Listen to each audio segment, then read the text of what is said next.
John ભલે ઉગાઈ ભાણ અને ભાણ તિહારા લવ બામણા પણ આજીણ જો મરણ લીમાન એક અમારી રાખજો જ કસબ દેવાઓ પણ સામ સામા ભડમાં ફળે જોન સામ સામા ભડગા ફલે ગેમાં ભાંગે કે તારા જોન ભરામ પણ ગી ત્રણ જો વેલા કશ્યપ તણા એક અમારી સૂરજ જો રાખજો શરમ ભલે ઉગા ભાણ ભાણ તિહારા લવ ભામણા રેણ મરણ રી માણ ગમાડી રાખજે કાશ્યપ આવું ઉગ્યો તું અડોડ ત્યાં તો ગરવર ગંધારા ગિયા સે દેવાય તણ સુર જગમાં કરમી કાશ્યપ રાવું તો ઉગે હું અચોક તારે ઉગ્યાનું આળહ નહીં પણ એમાં ચલું ને પડે જુગ કમણે કાશ્યપ રાવું તો કે દાદર કે ડાકલા કે પૂજે પાખાણ પણ રાત ન ભાંગે રાણ કમણે કાશ્યપ રાવું તો સૂરજ પ્રત્યક્ષ દેવ હૈ જગ વંદે પાખાણ ઈશ્વર કે ઉમૈયા સુણો એતા લોક અજાણ ભગવાન સૂર્યનું સ્મરણ કરીને ઘોડીને રમાડતો રમાડતો 20 વર્ષનો એક જવાન રાજા એ વયો જાય છે છોટી લગામ મૂકેલી છે અને પ્રકૃતિને નિહાળતો નિહાળતો મસ્ત રાજા 20 વર્ષની ઉંમર છે અને ઘોડીની માથે વયો જાય ફરાડ હું ફરાડ ફરાડ હું ફરાડ ફરાડ હું ફરાડ ફરાડ હું ફરાડ ઘોડી જાય હાકળ વાંબ મોકલી છોટી કલમ સારખી ધોઈ કનોટી કુકડના જેવી કંધરોટી અને માણેક લટ મોઢાથી મોટી એવી ઘોડીને રમાડતો રમાડતો રમાડતો જવાન વયો જાય અને એમાં એક વાડમાંથી ઓચિંતાનું પંખી ઉડ્યું અને ઘોડી ભડકી તાજણ કદી તપી જાય તો ફડકીને પાછી ફરે અને એમાં ઘોડી ભડકી અને બગડતા બગડતા ધુમાપડ ભાગવા મંડાણી અહવાર ઘણો કહેવાળીમાં રાજા હાથ ફેરવતા જાય પણ ઘોડી થર નથી થતી એમાં હાંકડી ગાળીનો રસ્તો આવ્યો અને 11 મૈયારણ્યો માથે મહિના માટલા લઈને વહી આવે છે હજી જુવાન હાકલ કરે કે બાપા મારી ઘોડી ભડકી છે તમે રસ્તાથી એક બાજુ વયા જાઓ ક્યાંક તમને લગાડી ન દે પણ ત્યાં તો ઘોડીએ 11 મૈયારણ્યોને ઝપટે ચડાવી માથેથી મહિના માટ ઢોળાઈ ગયા ઘોડી આગળ નીકળી ગઈ આજ પહેલી વાર ભગવાન કૃષ્ણ પછી ધરતી અને ગોરહનું મિલન થયું હતું તાજણ કદી તપી જાય તો ફડકીને પાછી ફરે પણ કુળ ટારડાના હોય તો કેળા પકડે કાગડા તાજણ કદી તપી જાય તો ફડકીને પાછી ફરે મૈયારણીની આરે ઝપટે ચડેલી ઘોડી ઉપરથી અહવાર પડી ગયો છે અને આગળ જઈ અને ઘોડી જાતવંત ઘોડી અને ખબર પડી મારો અસવાર પડી ગયો છે એટલે પોતે પાછી વળી અને જ્યાં 11 મૈયારણી પડી છે અને ઓલો જુવાન પડ્યો છે એની પાસે ઘોડલી આવી છે રમતી રમતી એમાં 10 મૈયારણીઓનું ને શરીરે લાગ્યું છે એક મૈયારણીને ઘોડીની કપાળમાં ડાબ લાગી છે લોહીની ધાર થાય છે 10 મૈયારણીઓ રોવે છે અને એક મૈયારણ ઝીણા ઝીણા ઝીણા ઝીણા દાંત કાઢે છે મરક મરક મરક મરક મરક મરક દાંત કાઢે છે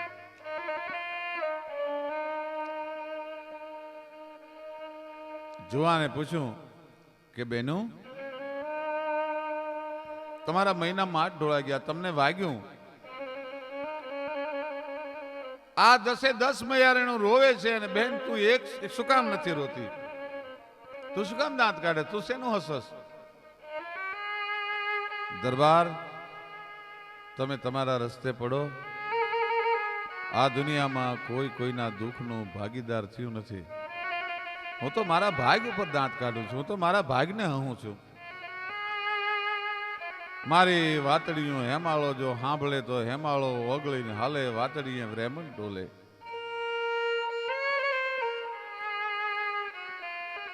મારી વાતડીઓ મહેરામણ સાંભળે તો મહેરામણ માજા મેલે વાતડીએ રેમન ડોલે ના પૂછો દાજેલા દલની વાતું વાતડીએ મારે વ્રેમન ડોલે.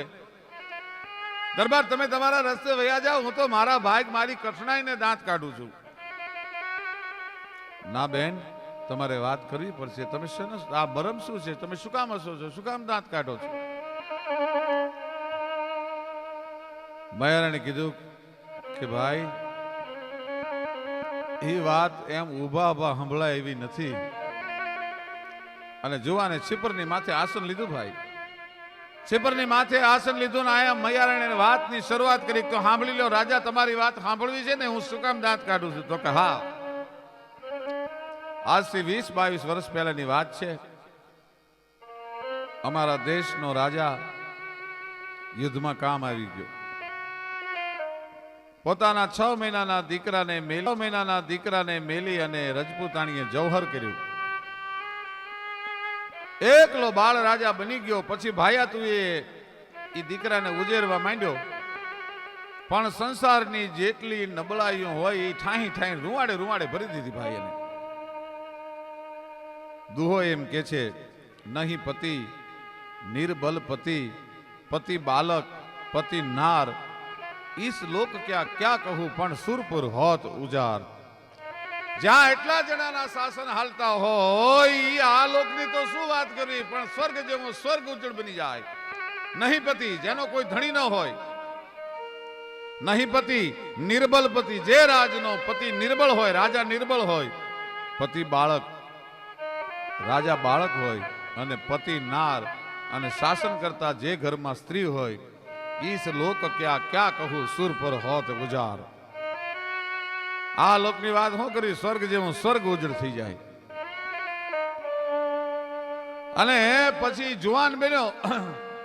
પછી તો એટલો બધો વિકારી બની ગયેલો કે ગામની કોઈ હારી રૂપાળી બેન દીકરીની સામે નીકળી ન શકતી. ગામના માણસો વતનને છોડીને બીજે જવા મંડાણા.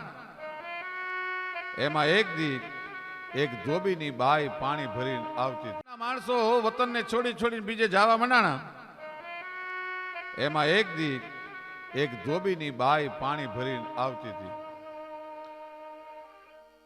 અને રાજાનો કુંવર જે 20 વર્ષનો થયો હતો, સમાજે જેને તમામ નબળાઈઓ સંસારની ઠાહી રૂવાડે ભરી હતી, એ ઘોડલી ખેલતો નીકળ્યો ના ધોબણના રૂપની સામે નજર કરી.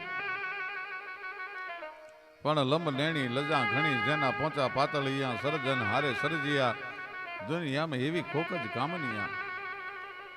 કેવી બાઈ રૂપાળી હતી! ઉગતો આંબો, રાણ કોલંબો, બારવટિયાની બરસી, જૂની વાડીનો ભડકો, ભાદરવા મહિનાનો તડકો, પૂનમનો ચંદ્રમા, હોળીની જ્વાળા, હંકેલો તો મુઠ્ઠીમાં હમાય અને ઉડાડો તો આભમાં જાય. ઉગમણા વાવ હોય તો આથમણી નમે, આથમણા વાવ હોય તો ઉગમણી નમે, ચારે દિશોના વાવ હોય ભાંગીને ભૂકો થઈ જાય એવી થોડી માટીમાંથી પરમાત્માએ 3.5 દીની નવરાહ લઈ અને એક મીણની પૂતળી બનાવી લઈને એમાં પ્રાણ પૂરી દીધેલો. તાઠી મૃગલીના જેવા નેણ, ભૂખી સિંહણના જેવો કડનો લાક, દેવાના સગ જેવું જેનું નાક, ચંદનના ઝાડવાની માથે શેષનાગ ઝપાટા ખાતો હોય એવો કડથી ઢળકતો જેનો ચોટલો, આઠમનો ચંદ્રમાં બરોબર મધ્ય આપમાં આવીને ઉભો રહી ગયો એમ જળલાટ કરતો, અડધે માથે કપાળ, સારામાં સારા ઝવેરીને ત્યાંથી લાવી, હાચા મોતી લાવી અને ખરલમાં એનું ઘૂંટીને એનું રેડવું કરી અને એક આંખમાં આડો દોબો છાંટી દીધું હોય એવી ઝવેરાત વાળી આંખ્યું. અને નજર પડી એની માથે,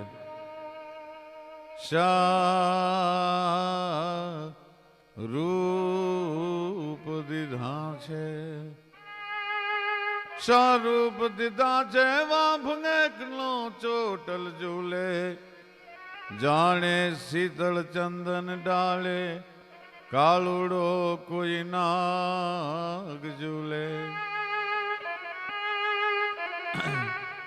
અન ચાંદની ચાંદાસ ગીત બેઠી એના મુખ તણે મરકલડે, એના મુખ તણે મરકલડે, શારૂપ દીધા છે. રૂપની સામે નજર બનાવી.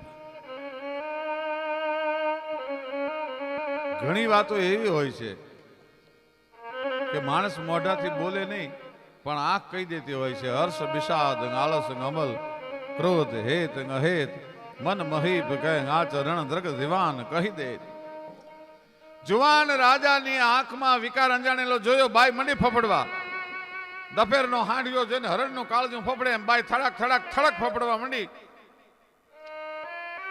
પોતાના ધણીને બોલાવીને એટલું કીધું કે આજ રાજાનો કુંવર નીકળ્યો તો અને મારી સામે 3 વાર જોતો ગયો છે. મારી આબરૂ સલામત નહીં રહે.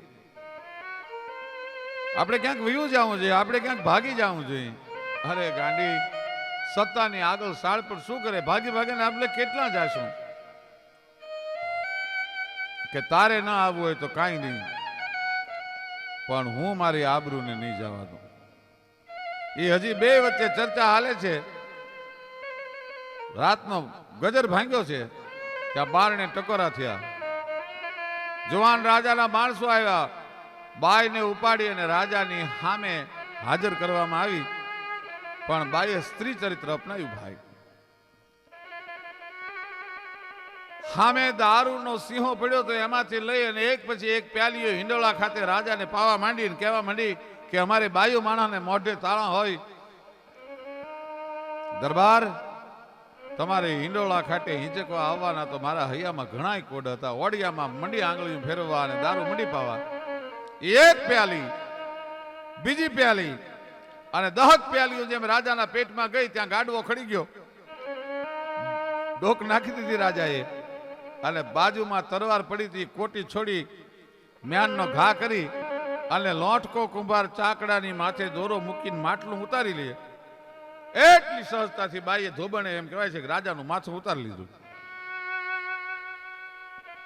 અને ન્યાથી ગડગડતી દોટ મૂકી. ભાઈ પોતાના 6 મહિનાના દીકરાને લઈ અને ગાંડી થઈ ગયો એમ ભાગવા મંડી. બાઈ ભાગતા ભાગતા ભાગતા ભાગતા વેગ ગાવનો પંથ કાપ્યો. થાકીને લોથપોથ થઈ ગઈ છે. ઘોર જંગલ આવ્યું. વડ વડ વાઈએ જકિયા, અળસર ટકિયા આણ મેલી અને જટા મોકલી, કોઈ જડધર ગુભા જાણ. એવા ઘોર જંગલમાં બાઈ થાકીને લોથપોથ થઈ ગઈ છે. એને એમ થયું કે હવે અહીંયા રાજાના માણસો નહીં આવે, એટલે પોતાના દીકરાને બાજુમાં હુરાવી અને ધરતીની માથે પોતાના હાથનું ઓસીકું કરીને પેણને લાંબુ કર્યું. પણ નીંદર પથ્થર ન ગણે. નીંદર લાગી ગઈ. એમાં પરોડીએ નીકળેલો હાવજ સિંહ છે એ બાળકને ઉપાડી અને વિયો ગયો. ભાઈ આમ જ્યાં જોયું તો પોતાના દીકરાને લઈને હાવજ જાય છે. બાઈએ ઘણા હાકલા પડકારા કર્યા પણ દીકરાને મૂક્યો નહીં. હાવજ ભાગીને વયો ગયો. ત્યાંથી બાઈ ગાંડી થઈ ગઈ.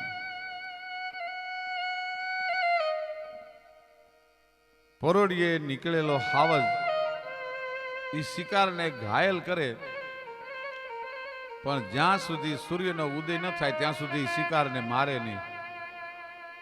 એટલે દીકરાને વચ્ચે મૂકીને હાવજ ફરતા આંટા મારે છે અને એમાં વણઝારેની પોઠું નીકળીને લાખા વણઝારાએ આ દ્રશ્ય જોયું.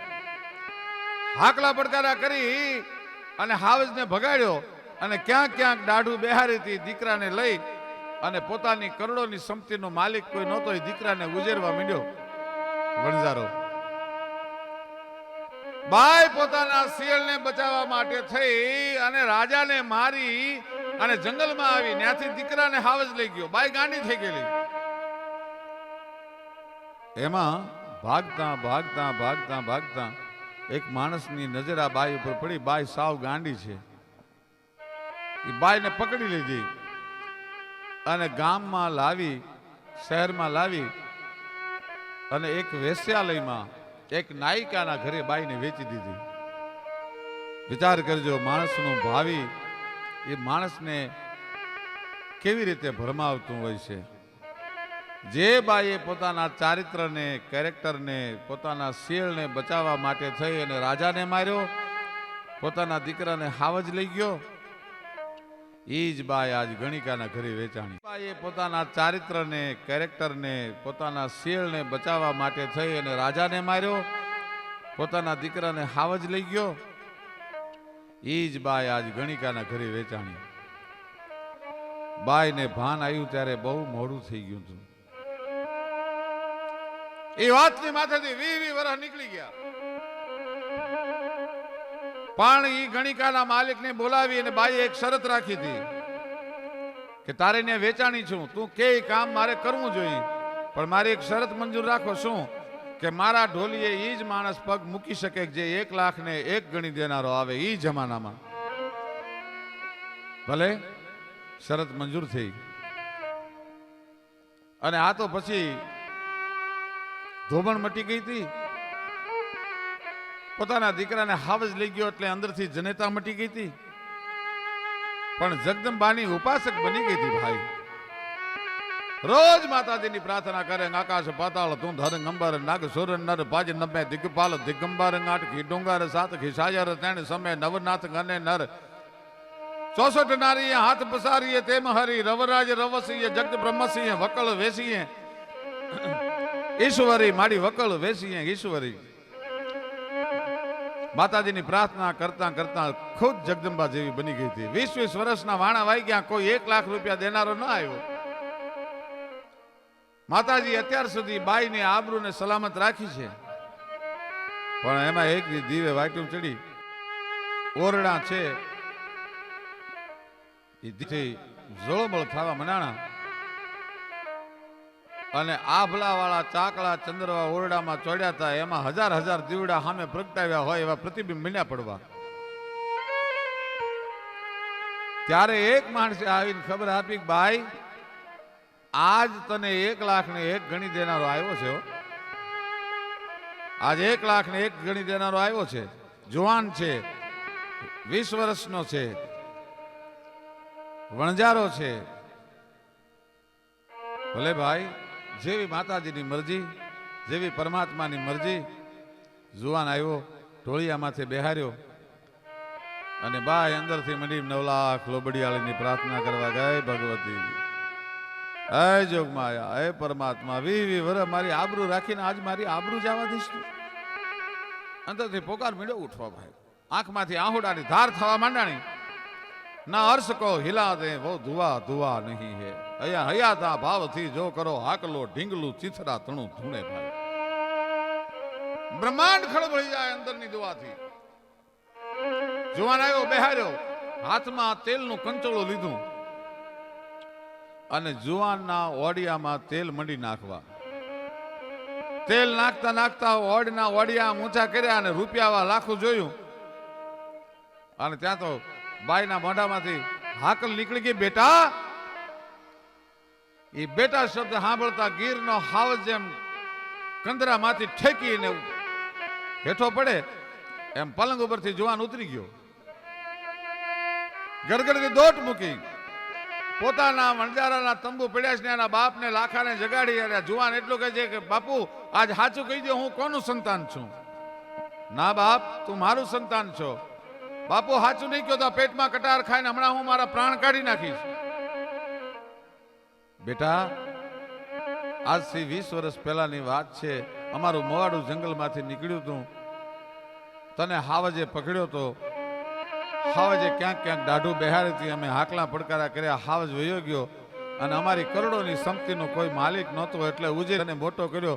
બાકી તારા માવતર કોણ છે એ તો અમને ખબર નથી. આ જુવાનને એમ થયું કે જે બાઈના ઢોલીએ ગયો હતી નક્કી મારી માં જ હોવી જોઈએ. પડ ભોગ ભૂપત નોજ ભૂંડા માં તણે સર માંડલે. હું મારા માના ઢોલીએ ગયો અને પાછી દોટ કાઢી આવ્યો. આવી અને પોતાના કમરપટ્ટામાં 2 કટારો હતી આબમાં ઉલાળી અને પોતાના પેટમાં ઝીલી લીધી. આંતરડાનો ગોટો બહાર નીકળી ગયો. અને તેદી બાઈએ ગણિકાના માલિકને બોલાવીને એટલું કીધું, ભાઈ, મારા શિયાળને બચાવવા માટે રાજાને માર્યો, મારા દીકરાને હાવજ લઈ ગયો. આજ 20 વર્ષે મને મારો દીકરો મળ્યો, એ આવા સ્વરૂપે મળ્યો. આજ મારા દીકરાનો મેં ભોગ લીધો. હવે કેટલાક ના હું ભોગ લઈશ. એક કામ કરો, મને ચિતા ખડકાવી દો. મારે મારા દીકરાનું શબ ખોળામાં લઈ અને સતી થઈ જવું છે. નદીમાં બાઈની ચિતા ખડકાણી. જીવતે જીવ પોતાના દીકરાને ખોળામાં લઈ અને અગ્નિ સંસ્કાર કરવા માટે, જોહર કરવા માટે બાઈ બેઠી. જવહર કરવા માટે બાઈ બેઠી. ચિતાનો ઝાડ ઝાડ ઝાડ ઝાડ ઝાડ અગ્નિ પ્રજ્વલિત થયો. જગદંબાના જાપ જપાય છે. ચોમાસાનો સમય. હજી બાઈને અગ્નિની ઝાડ લાગે ન લાગે એ પેલા તો હાકલાને પડકારા થયા કે ભાગી જાવ, નદીમાં પૂર આવે છે. અને બાઈ હળગે પેલા નદીના પૂરમાં લોઢે લેવાણી ભાઈ. પણ દુખિયા હોય છે અને નદીના પૂરે નથી હંગરતા. એ બાઈને ઓવાળે કાઢી નાખી. ગોવાળિયા ભેહું ચરવા આવ્યા હતા. બાઈની નાડ હાથમાં લીધી. થોડા થોડા શ્વાસ હાલે છે. નેહડે લઈ ગયા. નેહડે લઈ જઈ અને એ બાઈને તપાડી અને બેઠી કરી. 10 દિવસ સુધી બેઠા બેઠા એના રોટલા ખાધા. પછી બાઈએ એમ કીધું કે ભાઈ મને મફતનું ખપતું નથી, મને કાંઈ કામ કરવા દો. કે બેન તને બહુ જો થાતું હોય તો અમારી બેનો દીકરીઓ સામેના નગરમાં મય વેચવા જાય છે, એની ભેળી મય વેચવા જા. હે રાજા, મારા જીવતરમાં એટલા સુખના માટલા ઢોળાઈ ગયા. એમાં આજ તારું ઘોડું ભડક્યું, મને કપાળમાં ડાબ લાગી અને આજ મારે રોવું છું. નૃપ મારે ચલી અપને પીયું પે પીયું નાગ દેશો દુઃખ મેં પરી હું. સુત બાગ કહ્યો ગઈ ભાન સબે ગનિકા ઘર વાસ કરી વસી કરી હું. નૃપ માર ચલી અપને પીયું પે પીયું નાગ દેશો દુઃખ મેં પરી હું. સુત બાગ કહ્યો જર બેકુ ચલી નદી પૂર બેઠો નિકસી તરી હું. અને મહારાજ અબે તો અહીર ભજી અબ સાસ કો સોસ કહા કરી હું. હે મહારાજ, એમાં આજ તારું ઘોડું ભળકે અને મારું મહીનું માટલું ફૂટી જાય, એમાં મારે રોવું છું. હું દાંત એટલા માટે કાઢું છું. એ ધોબાણ, એ મયારણ, એ બીજી કોઈ નહીં, એ હું પોતે છું. ત્યારે કે ભાવિના ગર્ભમાં જે છુપાણેલું હોય છે એને દુનિયા નથી ઓળખી શકતી. પણ એરુને જોને એરુને મળ્યો ગાર અને ઓલો માર્ગ નીકળવા મળ્યો. એ એમાં મહેનત બડ મોરાર, એ પછી ઓલું કિસ્મત મોટું કાગડા. એનું કિસ્મત મોટું કાગડા.